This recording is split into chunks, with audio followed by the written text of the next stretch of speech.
Opinion Mamata Bengali regionalism card bid to deflect attention from corruption, law order as usual.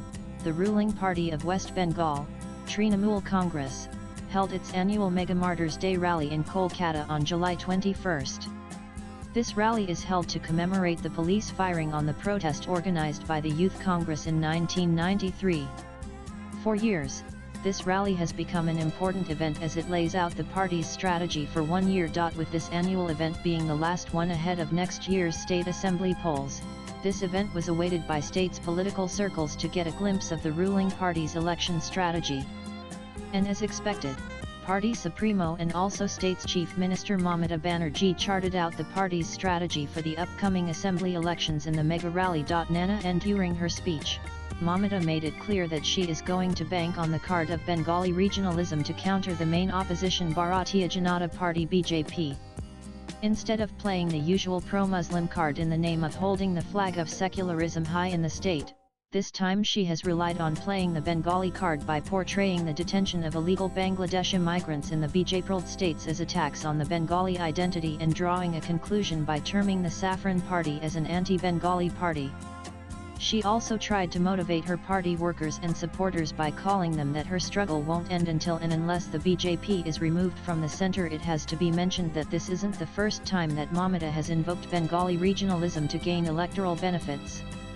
She had successfully done that in the last assembly polls, where she was able to defend her throne by portraying the Saffron Party as a Bahiragoto foreigner to the Bengali culture, and this strategy paid well with the TMC returning to power for the third time by getting a two-thirds majority. Nanan, whatever spin the TMC and its ecosystem comprising a section of intellectuals, journalists, and political commentators of the state may give, the fact is that there has been an unemployment crisis in the state under TMC rule.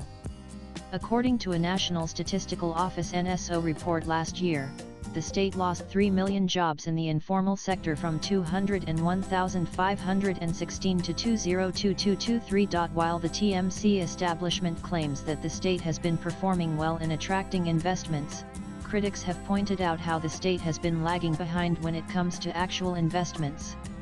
The ruling party also never fails to highlight that the state under its rule has been a top performer in the medium, small and micro enterprises (MSME) sector, forgetting the fact that the same sector has been a legacy of the previous CP mild left front government. For years, the state maintained itself as one of the leading states in the MSME sector under the left front's rule. In the post-poll CSDS Luknatai survey of 2021 state assembly elections, 51.4% of the voters had said that job opportunities deteriorated in the state. However, in the last assembly elections, the TMC led by Mamata was able to return to power banking on welfare policies, Bengali regionalism, and stability, as the BJP failed to provide itself as a proper alternative. Things have changed a lot since then. Corruption has become an important issue with many allegations against the TMC leaders from bottom to the top. That corruption has penetrated widely into the administration under the TMC rule got credibility when the Supreme Court annulled over 25,000 teachers and non-teachers recruited through the School Service Commission (SSC), calling the selection process tainted. In addition to this, the declining law and order combined with the rise of communalism has emerged as another major issue in the state.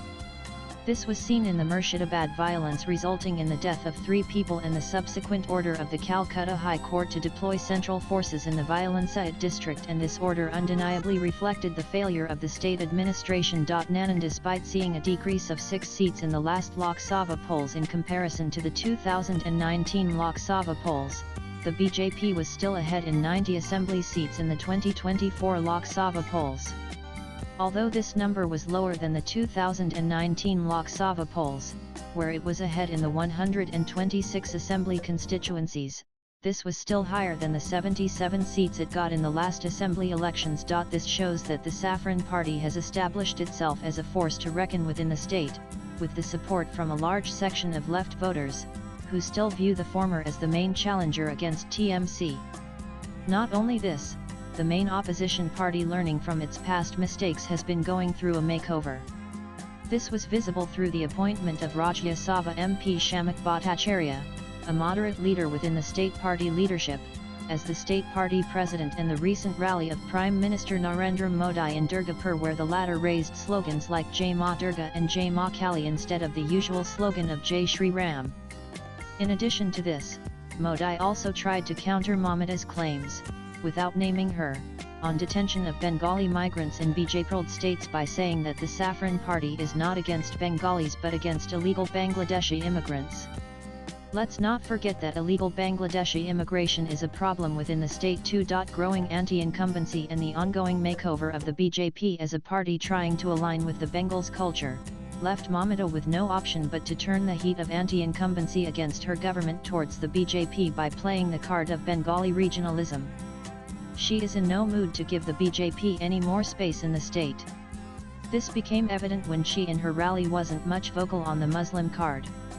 Instead, she invoked the Bengali card strongly to appeal both the Bengali Hindus and Bengali Muslims to vote against the Saffron Party.